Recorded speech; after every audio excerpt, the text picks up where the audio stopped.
తమ ఎమ్మెల్యే కనబడడం లేదని సిద్దిపేట జిల్లా గజ్వెల్లో పోస్టర్లు వెలిశాయి. గజ్వెల్ ఎమ్మెల్యే మాజీ సీఎం కేసీఆర్ కనబడటం లేదని స్థానిక బీజేపీ నాయకులు ర్యాలీ నిర్వహించారు. గజ్వెల్ ప్రజలు ఇక్కడ, కేసీఆర్ ఎక్కడ అంటూ నినాదాలు చేస్తూ పట్టణంలోని MLA camp office, Indira park చౌరస్తా, బస్ స్టాప్, మున్సిపల్ ఆఫీస్ వద్ద కేసీఆర్ కనబడటం లేదు అని పోస్టర్స్ అంటించారు. సీఎంగా ఉంటేనే కేసీఆర్ ప్రజల కోసం పనిచేస్తారా అని బీజేపీ నాయకులు ప్రశ్నించారు. గజ్వెల్లో వరుసగా 3 సార్లు గెలిచిన ప్రజలపై కనీస కనికరం లేదా అని నిలదీశారు. గజ్వెల్ ఎమ్మెల్యేగా ఉన్న కేసీఆర్ ప్రజలకు అందుబాటులో ఉండాలని డిమాండ్ చేశారు.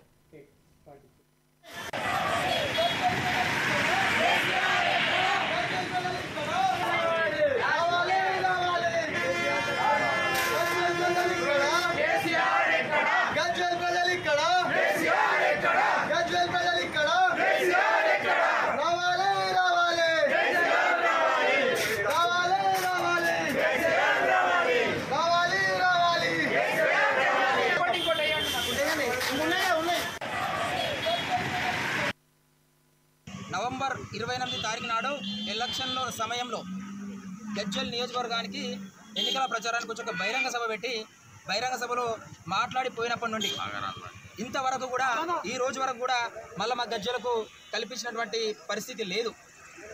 మరి కేసీఆర్ గారు ఎక్కడున్నారో ఎలా ఉన్నారో మాకైతే తెలియనటువంటి పరిస్థితి. సారు కారు 16 అని చెప్పేసి ఇలా మా కేసీఆర్ గారు ఎక్కడికి పరారైండో అని చెప్పేసి మాకు తెలియడం లేదు. అదేవిధంగా ముఖ్యమంత్రి పదవి పోగానే బాత్రూంలో కాలు జారి కాలు విరిగిందని చెప్పేసి మేము టీవీలలో చూడడం జరిగింది. మరి ఆయన ఆరోగ్య పరిస్థితి ఏ విధంగా ఉంది అని చెప్పేసి మాకు తెలియనటువంటి పరిస్థితి. కావున కేసీఆర్ గారు ఎక్కడున్నారో తెలవాలని చెప్పేసి, ఆయన ఎక్కడున్న గజ్వెల్కి రావాలని చెప్పేసి ఈరోజు మేము గజ్వెల్లో భారతీయ జనతా పార్టీ గజ్వెల్ పక్షాన ఈరోజు గజ్వెల్లో ఇలా గోడలపైన పత్రికలు వేసి కరపత్రాలు కొట్టించి ఇలా గజ్వెల్ పట్టణంలో పంచడం జరిగింది. నేను ఒక సూచన చేయదలుచుకున్నా, కేసీఆర్ గారు ఎక్కడున్నా మీరు ఒకవేళ టీవీ చూసినట్టయితే ఒక సూచన చేయదలుచుకున్నా. ఇలా కేసీఆర్ గారు గజ్వెల్ను అభివృద్ధి చేసినా అని చెప్పేసి ఇలా 4 భవనాలు కట్టినా, 4 రోడ్లు నిర్మాణం చేసిన గజ్వెల్ ఎలక్షన్ల సమయంలో గజ్వెల్ నియోజకవర్గానికి ఎన్నికల ప్రచారానికి వచ్చి ఒక బహిరంగ సభ పెట్టి బహిరంగ సభలో మాట్లాడిపోయినప్పటి నుండి ఇంతవరకు కూడా ఈ రోజు వరకు కూడా మళ్ళీ మా గజ్వెలకు కల్పించినటువంటి పరిస్థితి లేదు. మరి కేసీఆర్ గారు ఎక్కడున్నారో ఎలా ఉన్నారో మాకైతే తెలియనటువంటి పరిస్థితి. సారు కారు 16 అని చెప్పేసి ఇలా మా కేసీఆర్ గారు ఎక్కడికి పరారైండో అని చెప్పేసి మాకు తెలియడం లేదు. అదేవిధంగా ముఖ్యమంత్రి పదవి పోగానే బాత్రూంలో కాలు జారి కాలు విరిగిందని చెప్పేసి మేము టీవీలలో చూడడం జరిగింది. మరి ఆయన ఆరోగ్య పరిస్థితి ఏ విధంగా ఉంది అని చెప్పేసి మాకు తెలియనటువంటి పరిస్థితి. కావున కేసీఆర్ గారు ఎక్కడున్నారో తెలవాలని చెప్పేసి, ఆయన ఎక్కడున్న గజ్వెల్కి రావాలని చెప్పేసి ఈరోజు మేము గజ్వెల్లో భారతీయ జనతా పార్టీ గజ్వెల్ పక్షాన ఈరోజు గజ్వెల్లో ఇలా గోడలపైన పత్రికలు వేసి కరపత్రాలు కొట్టించి ఇలా గజ్వెల్ పట్టణంలో పంచడం జరిగింది. నేను ఒక సూచన చేయదలుచుకున్నా, కేసీఆర్ గారు ఎక్కడున్నా మీరు ఒకవేళ టీవీ చూసినట్టయితే ఒక సూచన చేయదలుచుకున్నా. ఇలా కేసీఆర్ గారు గజ్వెల్ను అభివృద్ధి చేసినా అని చెప్పేసి ఇలా 4 భవనాలు కట్టినా, 4 రోడ్లు నిర్మాణం చేసిన గజ్వెల్ మొత్తం అభివృద్ధి జరిగింది అని చెప్పేసి మాట్లాడుతూ ఉన్నాడు.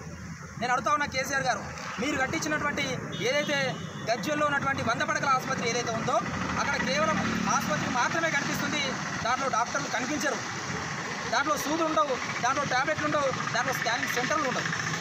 అదేవిధంగా కేసీఆర్ కట్టించినటువంటి ఏదైతే బస్ స్టాండ్ ఉందో బస్ స్టాండ్ మాత్రమే కనిపిస్తుంది తప్ప ఆ బస్ స్టాండ్లో బస్సులకు స్టాండు లేదు, ప్రజలు అక్కడ ఉండేటువంటి పరిస్థితి లేదు. అది కేవలం గజ్వెల్లో ఉన్నటువంటి మందు బాబులకు, ప్యాకడ రాయులకు మాత్రమే అది పనికొస్తూ ఉంది. అదేవిధంగా ఇక్కడ కట్టించినటువంటి మహతి ఆడిటోరియం ఏదైతే ఉందో అది కేవలం అధికార పార్టీ నాయకుల జేబులు నింపడం కోసమే అది పనిచేస్తూ ఉంది తప్ప గజ్వెల్ ప్రజలకు మాత్రం దానివల్ల ఎలాంటి ఉపయోగం లేదు. అదేవిధంగా కేసీఆర్ కట్టించినటువంటి ఎడ్యుకేషన్ హబ్ ఏదైతే ఉందో ఎడ్యుకేషన్ హబ్లో ఎడ్యుకేషన్ లేదు, కేవలం హబ్ మాత్రమే కనిపిస్తూ ఉంది. ఇలా ఆ ఎడ్యుకేషన్ హబ్లో త్రాగడానికి నీళ్లు లేవు, పురుగుల అన్నం. ఇలా ఆ కాలేజీలలో ఎడ్యుకేషన్ హబ్లో సరైన టీచర్ కూడా లేరని చెప్పేసి మేము చెప్తా ఉన్నాం. అంటే కేసీఆర్ గారు మీరు కట్టించినటువంటి ఈ భవనాలు కేవలం చూపించడానికి మాత్రమేనా?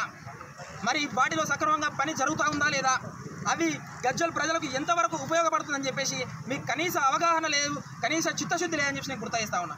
ముఖ్యంగా చెప్పాలంటే గజ్వెల్లో మల్లన్న సాగర్ బాధితులు ఎవరైతే ఉన్నారో గజ్వెల్లో ఉన్నటువంటి మల్లన్న సాగర్ బాధితులను గుండెల్లో పెట్టి చూసుకుంటా అని చెప్పేసి వాళ్ళకి హామీ ఇచ్చి ఇలా వాళ్ళ గుండెలు పగిలేలాగా రోధిస్తూ ఉన్నారు. ఇలా గజ్వెల్ పట్టణ కేంద్రంలో ఇల్లు లేని నిరుపేద కుటుంబం ఉండొద్దు, గజ్వెల్ నియోజకవర్గంలో ఒక పెంకుటిల్లు కూడా కనబడద్దు అని చెప్పేసి కేసీఆర్ గారు హామీ ఇచ్చారు. ఇలా నేను అడుగుతా ఉన్నా, కేసీఆర్ గారు గజ్వెల్లో ఎంతమందికి మీరు డబుల్ బెడ్రూమ్ ఇల్లు కట్టించారు? మీరు కట్టించినటువంటి గజ్వెల్ పట్టణ కేంద్రంలో 5,000 ఓన్లీ గజ్వెల్ పట్టణ కేంద్రంలోనే 5,000 మంది దరఖాస్తు పెట్టుకుంటే మీరు ఇచ్చినటువంటి ఇండ్లు 1,100 మంది. వారికి టోకెన్లు ఇచ్చి కూడా ఇప్పటికి 2 సంవత్సరాలు అవుతుంది.